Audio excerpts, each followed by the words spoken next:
அதுக்கு முன்னாடி ஒரு சதீஷ் இருந்தான் தெரியுமா? அப்படியெல்லாம் இல்லைங்க. கேட்டு பாரு, இருக்கு அந்த பொண்ணைய சொல்ல வைக்கிறேன். சொல்லுங்க. கிட்ட எல்லாத்தையும் சொன்னா இந்த 2 விஷயத்த சொல்லல விக்னேஷ். மறைந்திருந்தோம் தாக்கம் காதலியே. யாருமே நம்பாதீங்க பிரான், பொண்ணுங்களே நம்பாதீங்க பிரான்.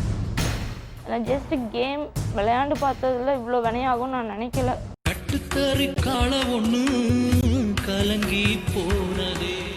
விளையாண்டு பார்த்ததுல இவ்வளோ வினையாகும் நான் நினைக்கல.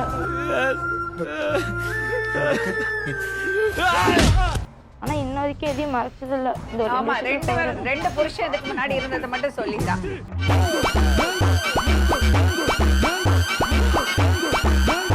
ஜஸ்ட் கேம் விளையாண்டு தான் விக்னேஷ் பழகு. விளையாண்டு பார்த்ததுல இவ்வளோ வினையாகும். இப்படியே வர மாணவி மாதிரி வரும் அந்த வார்த்தையை சொல்லாதீங்க. சரி சரி சரி சரி என்ன பேச சொல்லி தலைவர் அந்த வார்த்தையை சொல்லாதீங்க.